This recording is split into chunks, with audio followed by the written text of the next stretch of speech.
Hello friends. एक time था कि जब भी मैं किसी अमीर आदमी को देखता या बड़े बिजनेसमैन के बारे में पढ़ता तो अपनी मॉम को कहता कि मॉम, काश हम भी इतने अमीर होते, बड़े बड़े बंगले में रहते, गाड़ियों में घूमते, एक्सेट्रा।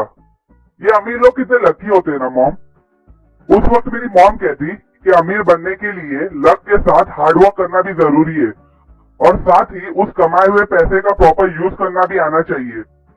तब मुझे एक चीज रियलाइज हुई कि ये सभी अमीर लोग पैसे कमाने में एक्सपर्ट तो है ही, बट साथ में they also know the secret of proper utilisation of their money.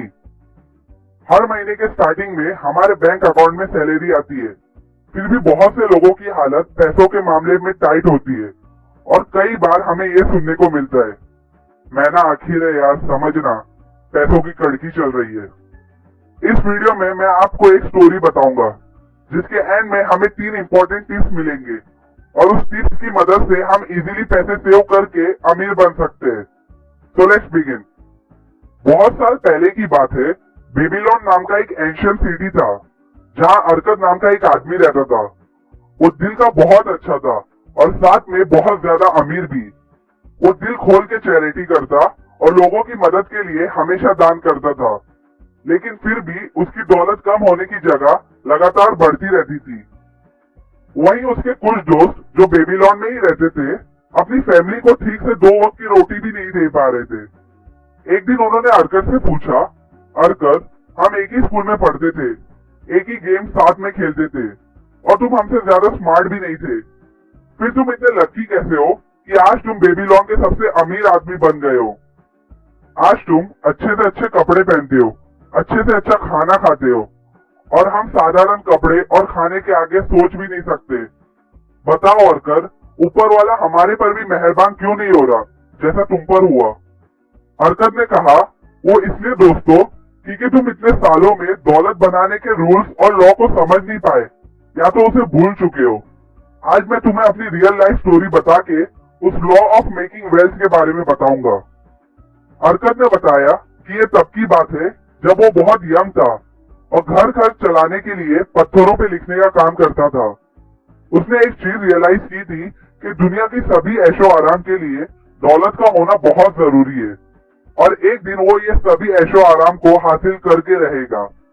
पर उस वक्त अर्कद जो भी कमाता वो पैसे जरूरी चीजें जैसे खाने और कपड़े में खर्च हो जाते और उसके हाथ में कुछ नहीं बचता। एक दिन अल्गमिश नाम का मनी लेंडर उसके पास आया और अर्कद को पत्थरों पे 9 लॉ लिखने का काम दिया और उसे कहा कि उसे वो चीज 2 दिन में चाहिए, जिसके लिए वो उसे 2 कॉपर कॉइन देने के लिए भी तैयार था। अर्कद रात भर जाग के उन पत्थरों पे लॉ लिखता रहा, पर लॉ बहुत ज्यादा ही लंबे थे, इसलिए जब दूसरे दिन अल्गमिश आए तो उनका ऑर्डर पूरा नहीं हुआ था। ये देखकर अल्गमिश को अर्कद पे बहुत गुस्सा आया। फिर अर्कद ने हिम्मत करके अल्गमिश से कहा, अल्गमिश, तुम बहुत ही ज्यादा अमीर हो, क्या तुम मुझे भी बताओगे कि मैं कैसे अमीर बन सकता हूँ और बदले में मैं बिना पैसे लिए कल सुबह सूरज निकलते ही तुम्हारा ऑर्डर पूरा कर दूंगा। अल्गमिश को अर्कद की ये बहादुरी बहुत पसंद आई।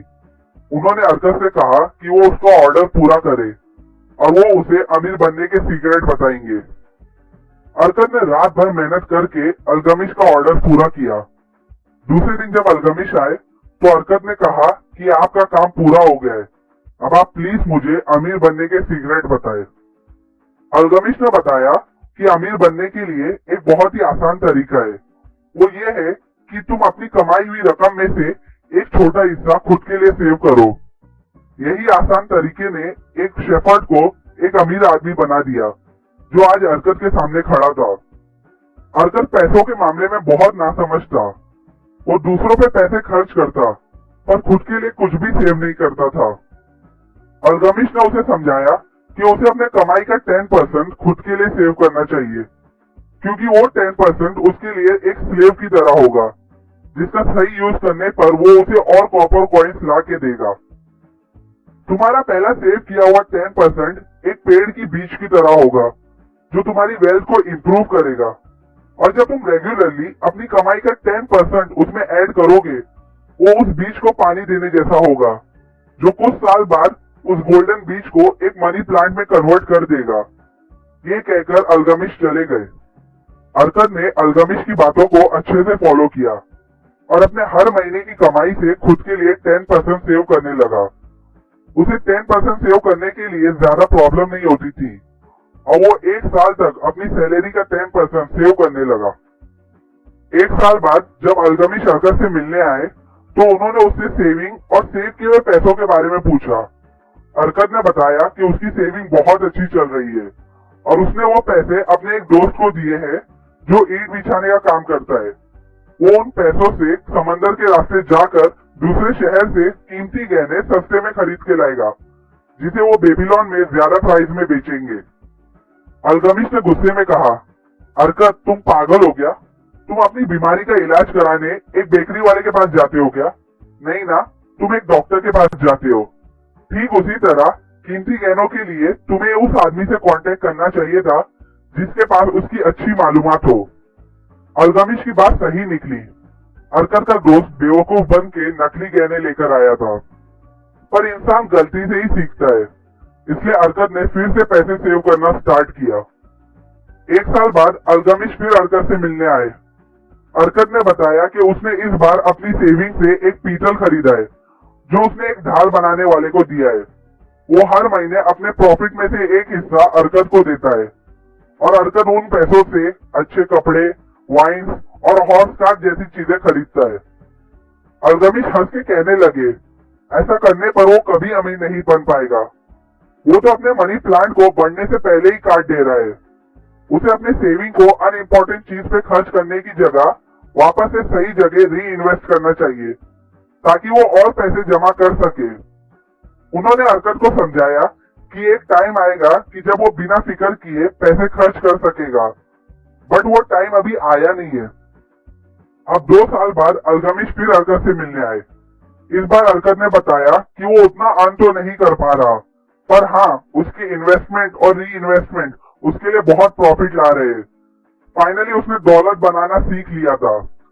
ये बातें सुनकर अल्गमिश ने अरकत को अपना पार्टनर बना लिया। अरकत ने इस कहानी से अपने दोस्तों को पैसे कमाने का असली रूल्स और लॉ बताया और कहा कि वो उम्मीद करता है कि वो लोग भी ये लॉ को फॉलो करके जल्द पैसे कमाने लगेंगे। सो टू कंक्लूड, इस पूरी कहानी से हमें 3 इंपॉर्टेंट लेसन सीखने को मिलते हैं। पहला, हमें अपनी कमाई के 10% हमेशा खुद के लिए सेव करना चाहिए। दूसरा, पैसे इन्वेस्ट करने के लिए फैमिली और फ्रेंड्स की जगह किसी एक्सपर्ट की एडवाइस लेनी चाहिए जिसे उसकी अच्छी नॉलेज हो। तीसरा, अपने प्रॉफिट को फालतू चीजों पे खर्च करने की जगह उसे तब तक इन्वेस्ट करना चाहिए जब तक हमारे खर्चे हमारी सैलरी पे इफेक्ट ना करें। मैंने पहले भी इन्वेस्टमेंट और सेविंग पे एक वीडियो बना चुका हूँ। अगर आपने वो वीडियो नहीं देखा है तो जरूर देखें। मैंने उस वीडियो की लिंक डिस्क्रिप्शन और कमेंट में डाल दी है। ये बातें मैंने आपको the richest man in the Babylon book से बताई है। डिस्क्रिप्शन में दी गई लिंक पे जाके आप ये बुक खरीद सकते हैं। लाइक करें अगर आपको ये लेसन काम के लगे हो। अपने व्यूज और ओपिनियन कमेंट करें। शेयर करें इस वीडियो को अपने फैमिली और फ्रेंड के साथ। अगर आप मेरे वीडियो पहली बार देख रहे हो तो सब्सक्राइब करना ना भूलें। Finally, thanks for watching. Last but not the least, save first and spend afterwards.